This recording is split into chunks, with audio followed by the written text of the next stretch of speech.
गुरुर्ब्रह्मा गुरुर्विष्णुः गुरुर्देवो महेश्वरः गुरुः साक्षात् परब्रह्म तस्मै श्री गुरवे नमः. Hello, this is Sabana Parveen Sheikh, a graduate primary teacher of English language at Government Higher Primary School, Athradi, Udupi Block, Udupi District.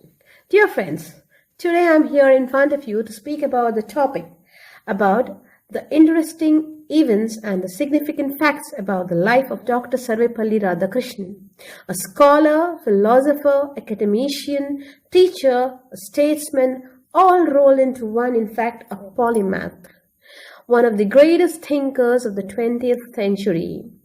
So yes, there are many facts about his life that are very less known to all the people. So today, let me shed light on some of these amazing facts. Let's move on. One of the very interesting facts about his life is the reason for why he chose philosophy as a subject in his MA. As we all know, he holds a master's in philosophy. What was the reason? Why did he choose philosophy? Do you know? It was that after finishing his early education, his father actually wanted him to become a priest rather than pursuing higher education. But, however, with his hard work, he was able to secure a scholarship in the Madras Christian College and he finished his BA with the first class. Later on, when he went for his MA, initially he was interested in the subject of physical sciences. Note, it was physical sciences. But later on, he has gone for an MA in philosophy. What do you think was the reason? The only reason was that he was able to secure the textbooks of philosophy free of cost from his cousin who had just graduated from in the same subject. That is why he chose philosophy. And later on, however, he developed a love and interest for that subject and he has written many books on philosophy. And we also know that he has a credit of taking Indian philosophy towards the West. Wasn't that very interesting fact about his life? Let me tell you yet another interesting incident about his life. It was when his students arranged a farewell for him at the Maharaja College, Mysore. When he was attending this farewell function, after the function, when he came out, he saw that there was a horse cart which was beautifully decorated by flowers. But the funny thing was that the horses were missing. There was a cart, but the position of the horses was missing. So, though he was curious, he got into the cart to keep in compliance with the wishes of his students. But after he sat inside the cart, to his great surprise, his students took the place of the horses and they pulled the wagon all the way till the Mysore railway station to drop their beloved teacher. Wasn't that a lovely tribute to a great teacher? Amazing indeed, isn't it? Let me tell you yet another interesting event.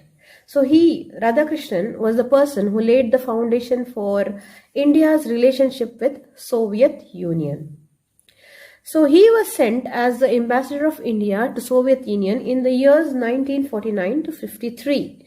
It was at this time that the Cold War was at its peak. So in these 3 years, eventful years, he was able to positively amplify the relationship of India with Soviet Union. In those days, the philosophers were greatly admired in Russia. So intrigued and impressed by the credentials of Radhakrishnan, Stalin finally agreed to meet him in January 1950. Radhakrishnan patiently answered to many of the questions posed by Stalin, and later on Radhakrishnan went on to suggest that Russia should withdraw or take an initiative to end the Cold War, to which Stalin replied that it takes two hands to clap and therefore there was the other side also responsible for the Cold War. To this, our very respected Sarvepalli Radhakrishnan has given a reply. In a single sentence, he said that as a peace-loving nation, the Soviet Union must withdraw its hand. So that it takes two hands to clap. The Soviet Union should withdraw its hand. What a wonderful answer, isn't it? Stalin was awestruck. Here is another incident. In the history of the Rashtrapati Bhavan, there were many anecdotes, events of our philosopher president, of his subtle sense of humor. One of the famous incidents was when the King of Greece visited India during his tenure as a president. That was way back in 1962 when the King of Greece came. Radhakrishnan was just newly appointed as the president. At that time, he welcomed the King of Greece, saying that, "Your Majesty, you are the first King of Greece who has come to India as a guest." Alexander came uninvited. What a wonderful wit, isn't it? Though he had the persona of a strict and stern headmaster, he had a wonderful sense of humor. And one very amazing fact is that out of the 10,000 rupees of his presidential salary, Dr. Radhakrishnan kept only rupees 2,500, and the rest was donated to the Prime Minister's Relief Fund. Wasn't that amazing? Indeed, a generous and simple person, Dr. Radhakrishnan. Really amazing fact about him. He has been very kind and generous throughout his life, an exemplary and model person for all teachers like us. There are so many things that we as teachers can emulate from his life. Hope you all enjoyed listening to me. Thank you. God bless you.